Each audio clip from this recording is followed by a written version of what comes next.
The afternoon will begin with the men's 4 and run on through the program: lightweight women's sculls, lightweight men's sculls, men's quadruple sculls, women's quadruple sculls, women's 8 and men's 8. And in lane 1 for the men's 4 we have last year's silver medalists: Italy, Carlo Mannati, Alessio Sartori, Niccolo Marnati and Lorenzo Carboncini.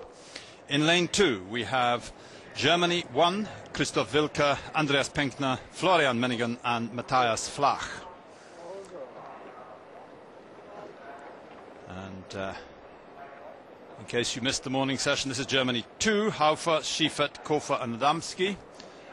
I'm Hugh Matheson, and I'm going to bring you the whole of the remaining program for the World Cup rowing.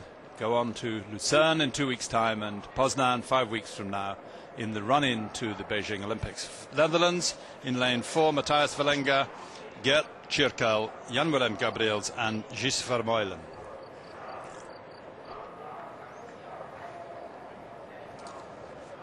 And in lane 5, Czech Republic, Michal Horvat, Jan Gruber, Milan Brunsvik and Karel Neffe. And there in lane 6, fastest qualifiers from the earlier heats, is Great Britain with Andy Triggs-Hodge, known as Hodge in the stroke seat, Peter Reid behind him, Steve Williams behind him, and the new man in the 4, spare man in for Tom James, Tom Lucy, out of last year's bronze medal 8 and rowing originally in a pair in this regatta, but upgraded to the 4 on Tom James's 5 days of absence due to some illness. But James will be back and Lucy will be fighting for his place after this race. Steve Williams, and he's in the top 10 of the men with his very long record. Lose it.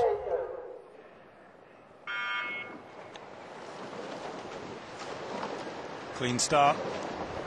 No umpires bell, and this is a great outing for these 4s, because last year favourites right the way through the season, champions the year before, champions the year before that. This Great Britain 4 blew out completely for a variety of reasons on this course, on the same course, and they're here to right what they saw as a wrong of their own creation, it has to be said.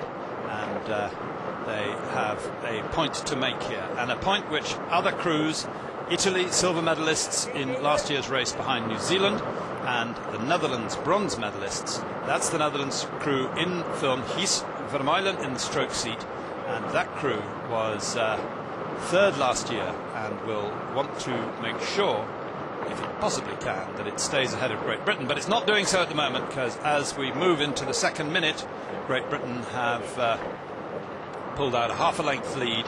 This is absolutely characteristic. There is a huge amount of explosive power in this crew, not least from Peter Reid in the 3 seat, that is 3rd from the right of your picture on the crew nearest to the bottom of the picture.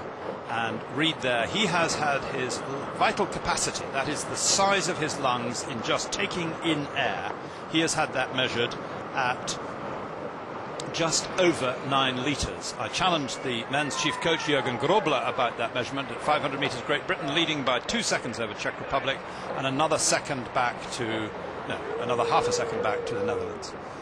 Reid's measure of 9 litres in the lungs was doubted a little bit by Jürgen Grobler, but the result was there on the card. The problem is that the machines are designed to test hospital-sized lungs, sort of people who tend to be ill, and they don't really go up to 6, 7, 8 or 9 litres as in his case. But there is Reid, 3 seat behind Hodge in the stroke seat of that British 4. They now have a full length with 750 metres gone.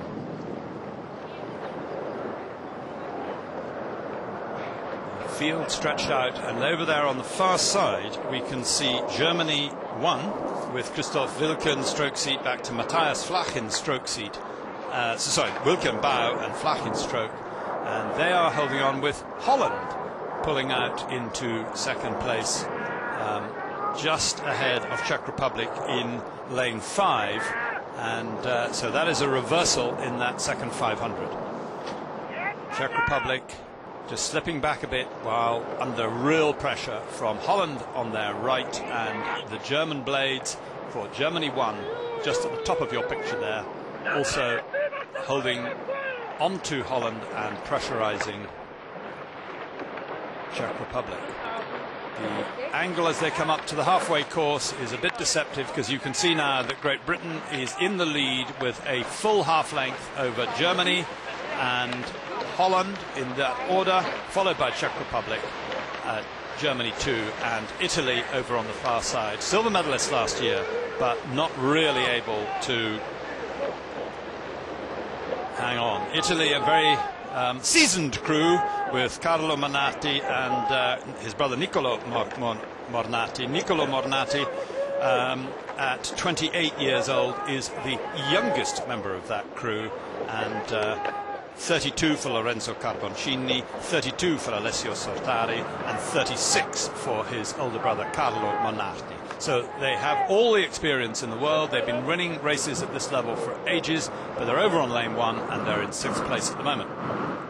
That piece of open water, it measures the distance from this crew, rowing very nicely indeed. The word coming from training camps, the word coming from training sessions from this crew, which was that they had rediscovered something about rhythm, they'd rediscovered something about themselves, which had been lost in the turmoil of the late season last year.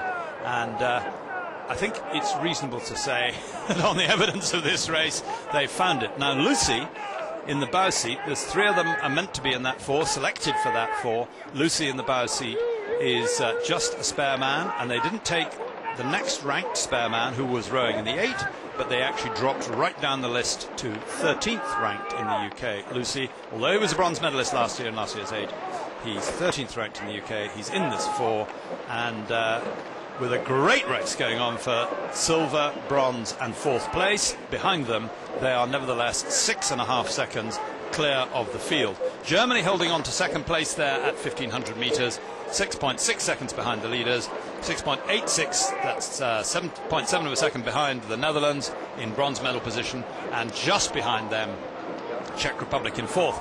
Everything to race for Czech Republic. They will want to get onto this medal podium. They were up there last year, and can they get back when the bronze medalists are holding them by 1/3 of a length? About, we see the line of boys, those red boys there, which show the kind of margin. So we have 250 metres to go now.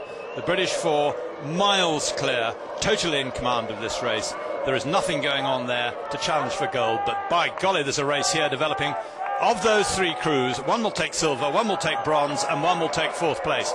It is impossible to commentate, but Czech coming through now. They are the ones who are beginning to pull up. Anybody can see that the bronze medal and 4th positions are up for grabs. Holland, last year's World Championship bronze medals, dropping back into 4th as we come into the last 150 metres for those 3 crews.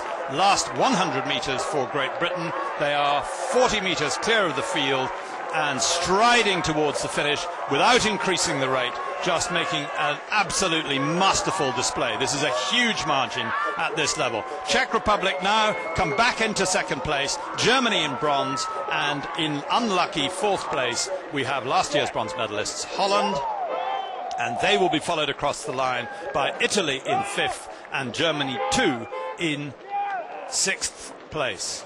Congratulations all round. The 3 stalwarts in this crew, Williams, 2nd from the right, Reid and Hodge, congratulating each other. Poor old Tom Lucy comes into the crew as a spare man, and they don't even shake his hand when they win a race by that margin. But this is a very accustomed position for this 4, and last year's treatment when they slipped back to the back end of the big final was the anomalous result for them. There we have Czech Republic going through a good 1/3 of a length up on Germany 1, with Holland deeply disappointed, I suspect, in 4th place. They expect medals here. Italy in 5th and Germany 2 in 6th place. You may wonder why we have 2 German crews here in this race. The answer is that this is the earlier selection regatta for most national teams as well. You've got to put your marker down here, or your national selectors will not be looking at you. Those countries which have already qualified for Olympic positions in this event